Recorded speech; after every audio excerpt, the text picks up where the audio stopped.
qu'est-ce que le Seigneur voudrait qu'on fasse après cette étude. J'hésitais entre commencer la bonne nouvelle et il a mis dans mon cœur, commence l'étude de Actes des Apôtres. Et je sais que c'est une recommandation qui date de longtemps, depuis 2021.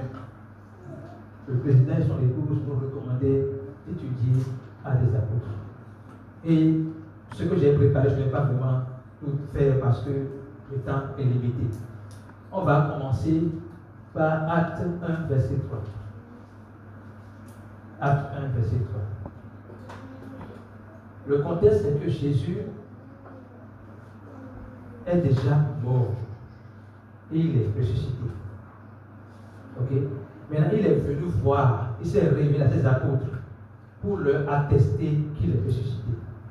La parole dit, après qu'il eut souffert, il leur apparut vivant et leur en donna plusieurs preuves. Et leur en donna plusieurs preuves, se montrant à eux pendant 40 jours et parlant des choses qui concernent le royaume de Dieu. Je voudrais mettre l'accent sur deux choses ici. Première chose, Jésus ne s'est pas montré à tout le monde. Tellement les gens doutaient de sa résurrection que, comme il est ressuscité maintenant, il dit, c'est un exploit. Je vais montrer à tout le monde, montrer que je suis ressuscité. Il ne l'a pas fait. Mais il s'est révélé à ceux qui ont pour mission d'annoncer sa résurrection. Et ce qui m'a attiré mon attention ici, c'est que celui qui, pendant 3 ans, disait à ses apôtres, le royaume des cieux est semblable à, le royaume des cieux est semblable à, le royaume des cieux est semblable à part sa résurrection, fait maintenant 40 jours pour leur parler uniquement du royaume de Dieu. Ce qu'il dit sur le royaume de Dieu, on ne pourra pas tout voir aujourd'hui, mais lorsqu'on va poursuivre dans l'étude la quintessence de ce qu'il leur révélait concernant le royaume de Dieu, nous allons le découvrir petit à petit. Donc, je vais mettre l'accent sur une chose. Jésus a fait 40 jours à leur parler du royaume de Dieu. Comment est-ce que le royaume de Dieu fonctionne dans la réalité? Avant, il était dans les paraboles. Il leur parlait par parabole. Après sa résurrection, il leur révélait la réalité du royaume de Dieu. Alléluia. Verset 3, 4. Comme il se trouvait avec eux, il leur recommanda de ne pas s'éloigner de Jérusalem, mais d'attendre ce que le Père avait promis, ce que je vous ai annoncé. Leur dit-il, suivant. Car Jean a baptisé d'eau, mais vous, dans peu de jours, vous serez baptisés du Saint-Esprit. La promesse que le Seigneur a faite à ses apôtres, c'est qu'ils seront baptisés du Saint-Esprit.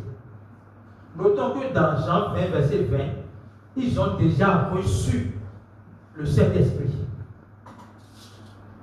Mais il reste maintenant la manifestation tangible du Saint-Esprit afin qu'ils soient capables de témoigner de Christ sans peur. Je pense que le verset 6 le dit. Lisons le verset 6 s'il vous plaît. On va revenir ici. Alors, les apôtres se réunissent et lui demandaient, non, je vais revenir au verset 5, je vais revenir à ça après. Verset 5. Donc, il leur dit, dans peu de jours, vous serez baptisés de cet esprit. Quand on prend ce verset, on peut également expliquer que le baptême du croyant,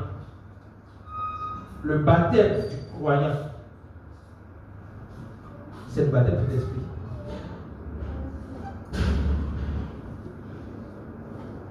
Il dit, Jean a baptisé d'eau, mais vous, dans peu de jours, vous serez baptisés du Saint-Esprit. Pourquoi Jean a baptisé d'eau? Lorsqu'on lit Jean 1, verset, disons s'il vous plaît, revenons à Jean 1. La raison pour laquelle Jean a baptisé d'eau là, c'est dans, je crois que c'est verset 10. Jean 1, verset 10. On demandait à Jean, pourquoi est-ce que tu es en train de baptiser d'eau? Il dit, celui qui m'a envoyé baptiser d'eau m'a dit, celui sur qui tu verras l'Esprit descendre comme une colombe, c'est lui le Messie, dont la raison raison pour laquelle Jean a baptisé d'eau, ce n'est pas pour légaliser le baptême d'eau. La raison pour laquelle Jean a baptisé d'eau, c'est pour identifier le Messie. Ok? C'est pour identifier celui qui est le Christ. Et c'est après avoir identifié que dans Jean 1, verset 29, il a dit, voici l'agneau de Dieu qui ôte le péché du monde. Donc la raison pour laquelle Jean a baptisé d'eau, c'est pour identifier le Christ. Et il a précisé, il a dit, ce que Jean Jésus a dit là-bas, il a dit, moi je baptise d'eau. Mais celui qui vient après moi, lui, il ne va pas baptiser d'eau, mais il va baptiser du Saint-Esprit. Donc cette promesse, Jésus rappelle cette promesse à ses apôtres pour leur dire, dans peu de jours, vous serez la manifestation tangible de l'Esprit Saint qui est déjà en vous. Ce n'est pas à Pentecôte que les apôtres ont reçu le Saint-Esprit en eux. Non.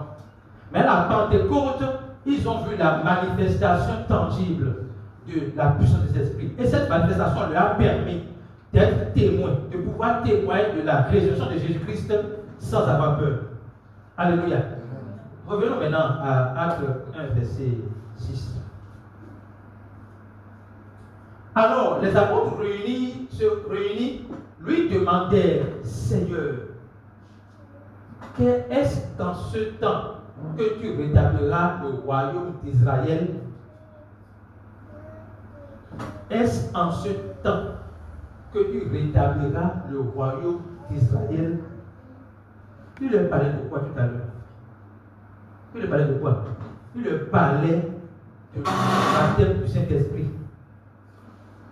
Mais il demande, est-ce que c'est à ce moment-là que tu vas rétablir le royaume de Dieu? Jésus pourrait répondre par oui ou par non. Mais voyons la réponse de Jésus. Il leur répondit, ce n'est pas à vous de connaître les temps ou les moments que le Père a fixés dans sa propre autorité. Ce n'est pas à vous de connaître les temps ou les moments que le Père a fixés dans sa propre autorité. Qu'est-ce qu'il est en train d'enseigner là? Il est en train de dire, moi je vous ai dit que vous aurez le baptême de l'Esprit. Contentez-vous de croire en cela. Le moment où ça va venir là, dépend de mon Père. Et ne cherchez pas à savoir quand. Ça rejoint l'enseignement qu'on a suivi hier sur le bon temps, le timing de Dieu.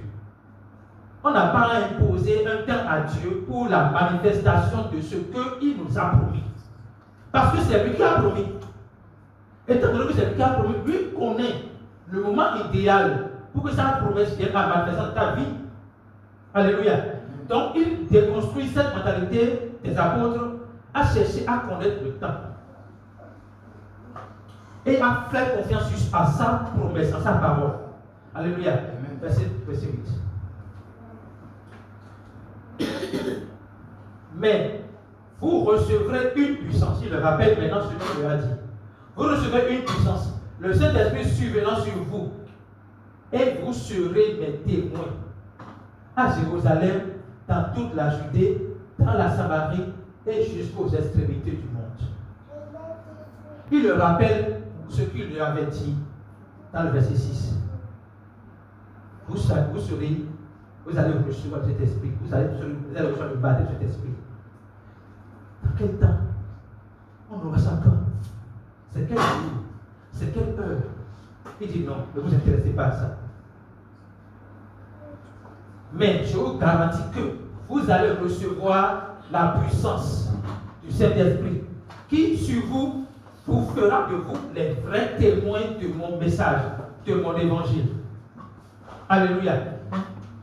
Maintenant il dit, vous serez mes témoins à Jérusalem. Ils étaient où? Ils étaient à Jérusalem. Lorsqu'on va adapter ou contextualiser ce message à nous, si nous sommes à Calavi, nous serons d'abord témoins de Jésus-Christ à Calavi. Nous serons témoins de Jésus-Christ dans nos maisons. Nous serons témoins de Jésus-Christ dans notre environnement de travail. Ok? Après, il dit, dans toute la Judée. Lorsqu'on va finir d'être témoin à Calavi, on peut étendre notre influence, notre impact dans les autres villes, dans toute la Judée, donc dans le village qui suit, à Semekoji, à Sabalou, à Ketou, à Poubet, et après on sort pour aller au Nigeria, on va au Togo, on va à Londres, on va, vous comprenez, on va dans le monde entier. Donc le Seigneur voudrait d'abord que nous soyons témoins, ces témoins au milieu de nos frères et sœurs, là où il nous a appelés, là où il nous a prêché, il nous a permis de recevoir son message. C'est là qu'il voudrait que nous soyons d'abord ces témoins. Maintenant, je vais vous montrer quelque chose. Verset 14. Pendant ce temps, qu'est-ce que les apôtres faisaient? Il vient de leur donner la promesse. Ils ont posé une question sur le timing. Il a dit, ne vous occupez pas de ça. Hein? Contentez-vous de savoir que vous serez remplis de cet esprit. Alors, qu'est-ce que les apôtres faisaient? Qu'est-ce que les apôtres faisaient pendant que l'attente est là? Pendant qu'ils attendaient, qu'est-ce que les apôtres faisaient? Verset 14. Tous, d'un commun accord, persévéraient dans la prière avec les femmes et Marie, mère de Jésus, et avec les fils, avec les frères de Jésus-Christ. Qu'est-ce qu'ils faisaient pendant l'attente? C'est le message de ce matin. Qu'est-ce qu'ils faisaient pendant l'attente? La parole dit que d'un commun accord,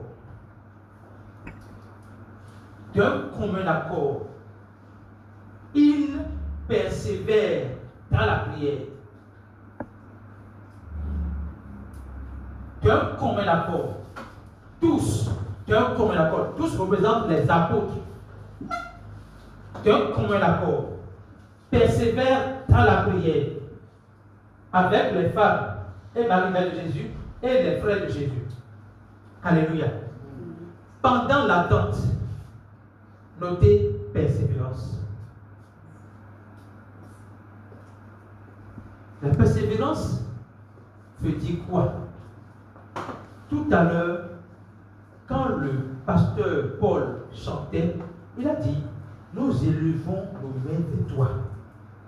Et j'ai vu en même temps l'image de Moïse, qui pendant la guerre entre Israël et une autre nation, avait élevé ses mains en haut. Et quand il était fatigué et qu'il descendait sa main, les autres dominaient Israël. Et quand il levait la main, Israël avait la victoire. La persévérance a cette image de constance. Quand Dieu nous dit persévérer, il nous dit gardez les yeux fixés sur moi. Ne détournez pas votre regard de ma personne. Ne vous laissez pas distraire par autre chose que ma personne. Et l'image qu'on peut voir encore, c'est quand Jésus a dit à Pierre, Pierre dit, c'est toi qui marches sur l'eau? Oui, ce n'est pas un fantôme, c'est moi-même. Et il dit à Pierre, viens vers moi. Pierre a commencé à marcher. Mais il y a une phrase qui est venue. Il dit, voyant le vent. Est-ce qu'on voit le vent? Voyant le vent. Qu'est-ce qu'il a fait? Il a mis son énergie, son attention sur le vent et a dédié son attention sur la personne de Jésus-Christ qui lui a dit de venir.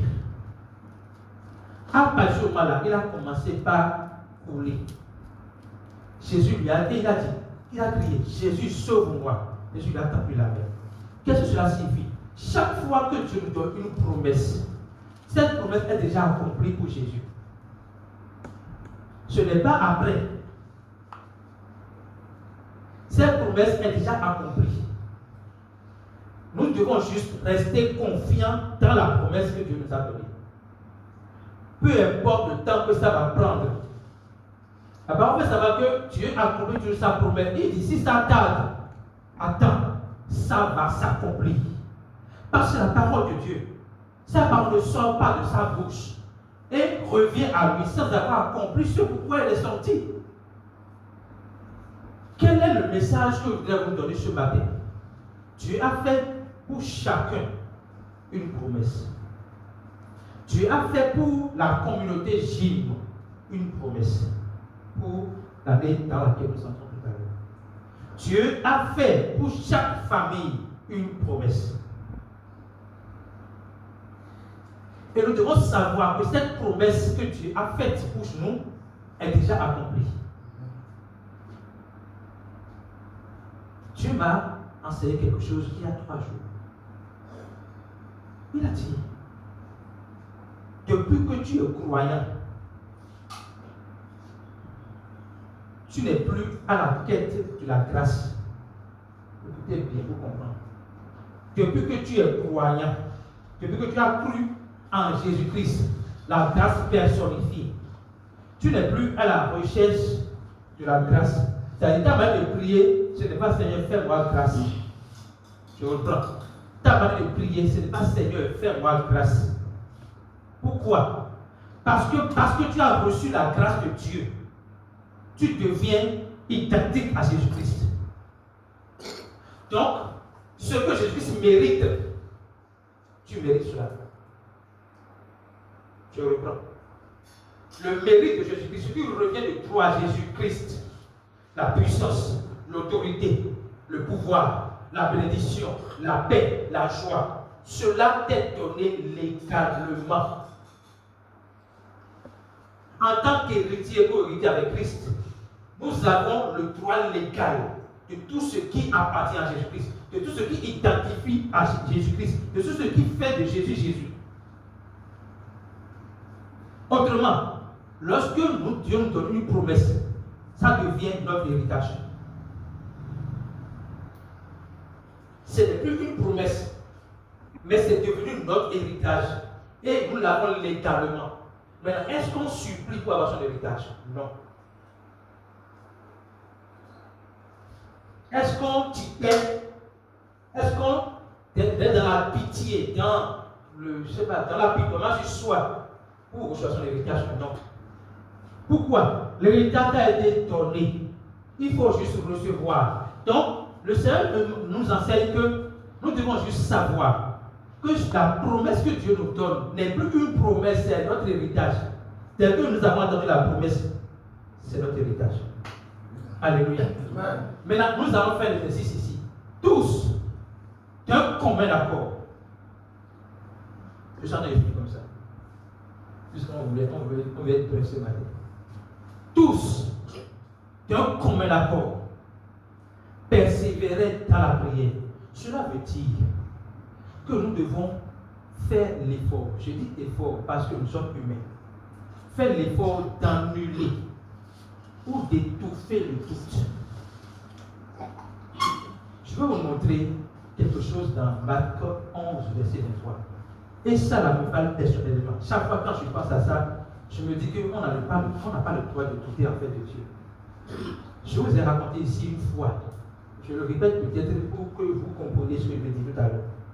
Mon fils était venu avec les oreillons à la maison à 5 ans. Il avait 5 ans à ce moment-là. Il était venu avec les oreillons.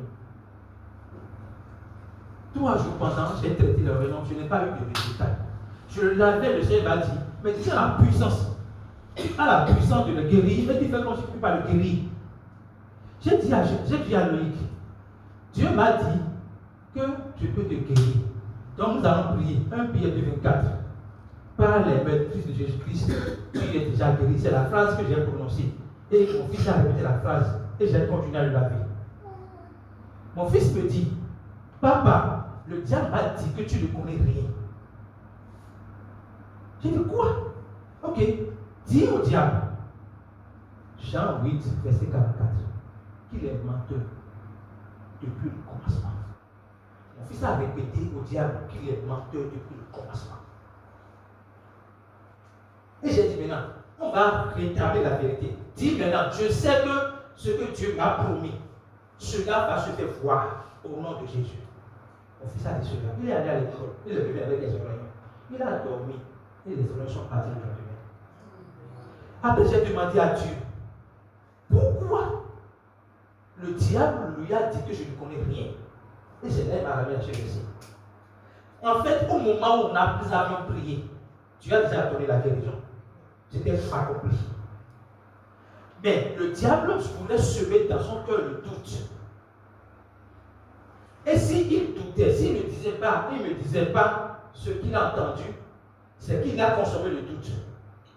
Et on ne verra pas la manifestation. Ce n'est pas que Dieu n'a pas réglé cela, mais on ne le verra pas. Donc le Seigneur ici dit, je vous dis en vérité, si quelqu'un dit à cette montagne, ôte-toi de là et jette-toi dans la mer, s'il ne doute point en son cœur, mais croit que ce qu'il dit arrive, il le verra s'accomplir. S'il ne doute point, c'est pas ça. Il y a l'absolu dans ce point-là. C'est-à-dire qu'il n'est pas possible, il n'est pas bon pour toi de douter. J'ai l'habitude de dire que le doute, c'est dire au diable, j'ai confiance en toi. Le doute, à propos de la parole de Dieu, c'est dire au diable, j'ai confiance en toi. Est-ce que quelqu'un vient de faire confiance au diable qui n'est pas fidèle? Dieu est fidèle, le diable n'est pas fidèle pour qu'on lui fasse confiance. Mais sans savoir, en doutant de la promesse de Dieu, de la compréhension de la promesse de Dieu, nous disons au diable, j'ai confiance en toi. Et le doute annule le processus de manifestation. Jusqu'au moment où tu vas encore rétablir la foi sur la question. C'est comme tu es en train de télécharger une vidéo, ton portable s'éteint. Mais si tu vas adapter le contact, tu vas reprendre le processus. Donc nous devons savoir que c'est ce que le doute fait. Dieu nous exhorte à ne point douter, à croire en sa parole. Verset 24. L'autre aspect de la promesse de Dieu, c'est croire que nous avions déjà reçu. Il dit, c'est pourquoi je vous le dis, tout ce que vous demanderez en priant, croyez que vous l'avez déjà reçu. J'ai ajouté déjà. Croyez que vous l'avez reçu et vous le verrez s'accomplir. Donc, tout ce que vous demanderez en priant. Donc, tu viens de faire une demande en priant. La parole dit, crois que ce que tu viens de demander, tu l'as déjà reçu. Donc, tu ne pries plus après cette prière, Seigneur, donne-moi. Donc, la persévérance qu'on a vue au niveau des apôtres, ce n'est pas, Seigneur, donne le Saint-Esprit. Non. Merci de ce que cela est manifesté. Merci de ce que nous sommes contents de que cela est manifesté. Nous sommes remplis de gratitude pour la promesse que Dieu nous a donnée. Donc je disais qu'on va faire l'exercice. Tous d'un commun accord. Persévère à la prière. Dans quel but? Action de grâce.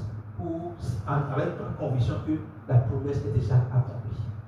Donc nous allons nous lever sur le pied. Et nous allons prier pour Chine.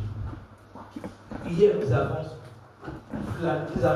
planifié un programme l'année 2026. Et de la même manière que cette année, il y a eu assez de programmes. Et nous avons tout accompli. Nous avons commencé d'abord par dire merci à Dieu. Parce que celui qui dit merci dit encore, je veux encore. Je veux encore. Alléluia. Amen. Celui qui dit merci dit je veux encore. Donc on va dire merci à Dieu pour avoir amené à manifestation l'accomplissement de tous les programmes qu'on a planifiés cette année. Commençons par dire merci à Dieu pour ça. Seigneur, nous disons merci. Merci parce que depuis septembre, Seigneur Jésus, depuis septembre jusqu'à décembre, nous étions en mouvement au Nigeria, à Ketu, à Boben, à Savanou, à Sénékodi, à Kodi, à Danvier. Nous étions en mouvement. Tu as sécurisé nos va-et-vient. Tu as sécurisé l'aller-retour de nos invités. Tu as mobilisé du monde pour qu'ils écoutent le message. Tu as transformé des vies au travers de ces programmes. Nous te rendons grâce. Nous te rendons grâce. Nous te célébrons pour ta gloire, pour ta bonté, pour ton amour.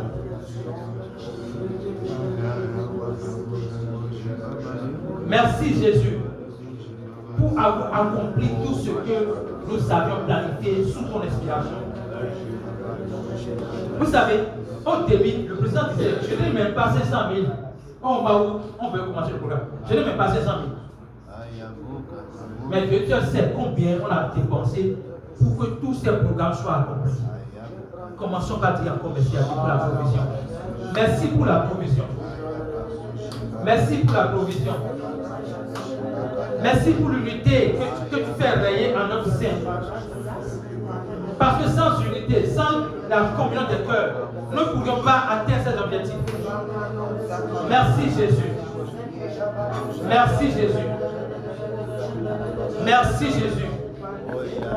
C'est au nom de Jésus que nous avons prié. Nous allons prier maintenant tous comme un accord pour dire merci pour l'accomplissement de tout ce que nous avons pour 2026. Nous allons prier pour Jim en premier. Tout ce que tu as prévu pour Jim, tout ce que tu as prévu comme impact, influence de Jim, nous verrons tout ce que nous allons voir, tout ce que nous allons prier. Et j'ajoute, ces accomplissements vont ouvrir encore d'autres portes plus grandes. Commençons par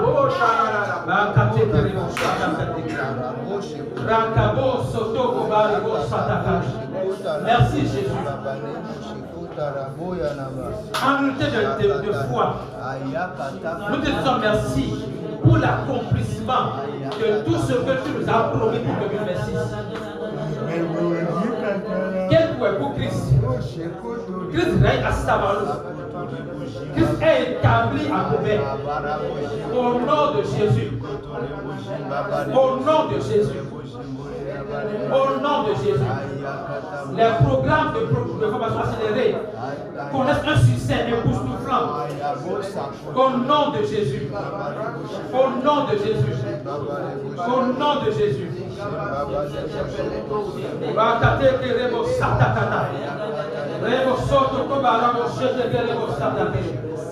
La conférence des ministres, peut-être qu'on ne pourra pas, peut-être que là où on reste souvent, on ne va pas contenir le monde qui viendra.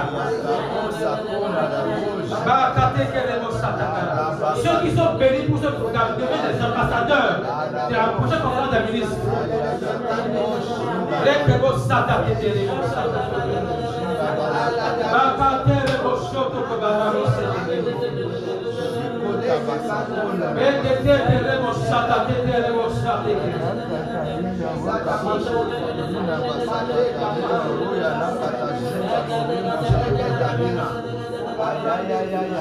Au nom de Jésus, nous avons prié. Amen. Je voudrais que les couples se gardent. Tout ce que le Seigneur a promis pour votre famille. Tout ce que le Seigneur a promis pour votre famille. Gardez-vous et déclarez que cela est accompli. Tous d'un commun accord. Tous d'un commun accord. Tous d'un commun accord. Tous d'un commun accord. Tous d'un commun accord. Je déclare dans le nom de Jésus que toutes les promesses que j'ai données pour chacune de nos familles, ce n'est plus une promesse, c'est un héritage. C'est notre héritage. Nous savons déjà cet héritage. Au nom de Jésus-Christ, je déclare la manifestation tangible de ce que le Seigneur a déjà promis. La manifestation tangible de la vie que le Seigneur a promis. Nos projets prospèrent, nos initiatives prospèrent, les désirs de nos cœurs se fait voir. Au nom de Jésus, au nom de Jésus, au nom de Jésus, au nom de Jésus. Je dirais bon sort de voir la manifestation.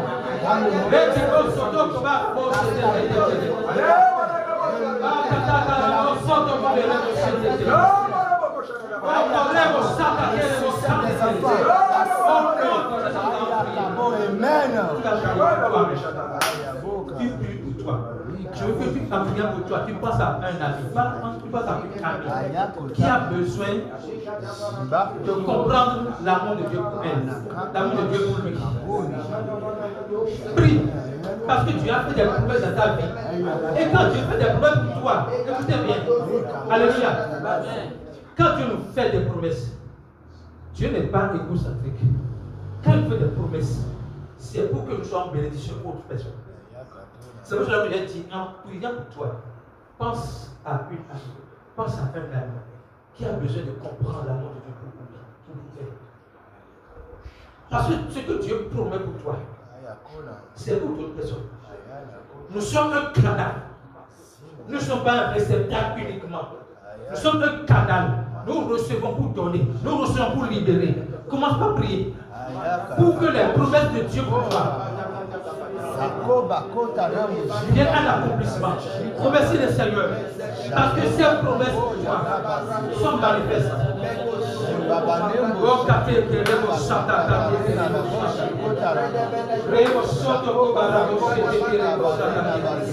Seigneur, merci. Merci pour les promesses que tu as faites dans ma vie. Merci pour tout ce que Dieu a accompli dans la vie. Je déclare que cela est bénéfique pour moi et pour également d'autres personnes. Cela est bénéfique pour moi, mais pour d'autres personnes. Cela est bénéfique pour moi, mais pour d'autres personnes. Je suis béni pour bénir. Je suis guéri pour guérir. Je suis en paix pour répandre la paix. Au nom de Jésus. Au nom de Jésus. Au nom de Jésus. Au nom de Jésus. Au nom de Jésus, nous avons prié. Père, nous disons merci. Merci, papa. Nous célébrons ta gloire. Nous célébrons ta paix. Nous célébrons ton autorité. Nous disons merci. Parce que tu nous as donné ton héritage gratuitement. Et nous les recevons. Nous recevons ton héritage avec honneur, avec gratitude, avec joie, avec confiance. Au nom de Jésus, nous avons prié. Amen. Alléluia.